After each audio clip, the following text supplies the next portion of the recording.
Way before the first selfie, the ancient Greeks and Romans had a myth about someone a little too obsessed with his own image. In one telling, Narcissus was a handsome guy wandering the world in search of someone to love. After rejecting a nymph named Echo, he caught a glimpse of his own reflection in a river and fell in love with it. Unable to tear himself away, Narcissus drowned.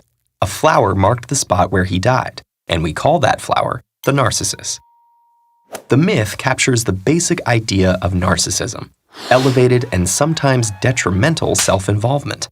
But it's not just a personality type that shows up in advice columns. It's actually a set of traits classified and studied by psychologists.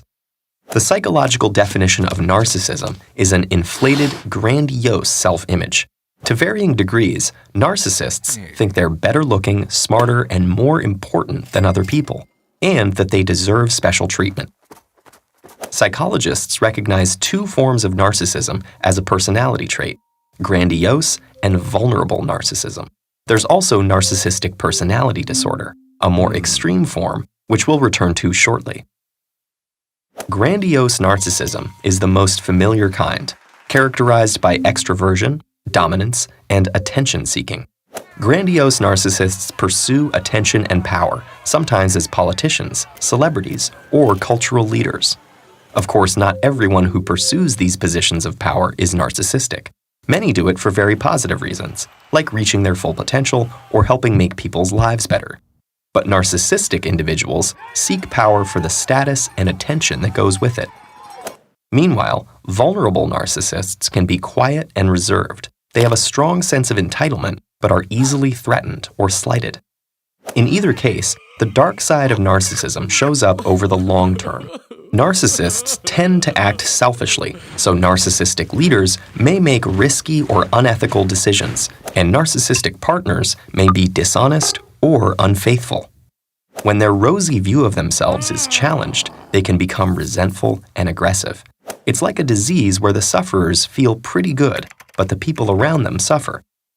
Taken to the extreme, this behavior is classified as a psychological disorder called narcissistic personality disorder. It affects 1 to 2% of the population, more commonly men. It is also a diagnosis reserved for adults. Young people, especially children, can be very self-centered, but this might just be a normal part of development. The 5th edition of the American Psychiatric Association's Diagnostic and Statistical Manual describes several traits associated with narcissistic personality disorder. They include a grandiose view of oneself, problems with empathy, a sense of entitlement, and a need for admiration or attention. What makes these traits a true personality disorder is that they take over people's lives and cause significant problems. Imagine that instead of caring for your spouse or children, you used them as a source of attention or admiration. Or imagine that instead of seeking constructive feedback about your performance, you instead told everyone who tried to help you that they were wrong. So what causes narcissism? Twin studies show a strong genetic component, although we don't know which genes are involved. But environment matters too.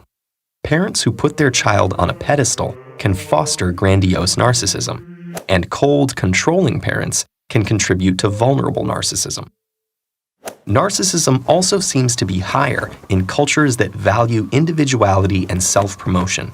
In the United States, for example, narcissism as a personality trait has been rising since the 1970s, when the communal focus of the 60s gave way to the self-esteem movement and a rise in materialism. More recently, social media has multiplied the possibilities for self-promotion. Though it's worth noting that there's no clear evidence that social media causes narcissism. Rather, it provides narcissists a means to seek social status and attention. So can narcissists improve on those negative traits? Yes. Anything that promotes honest reflection on their own behavior and caring for others, like psychotherapy or practicing compassion towards others, can be helpful. The difficulty is, it can be challenging for people with narcissistic personality disorder to keep working at self-betterment. For a narcissist, self-reflection is hard from an unflattering angle.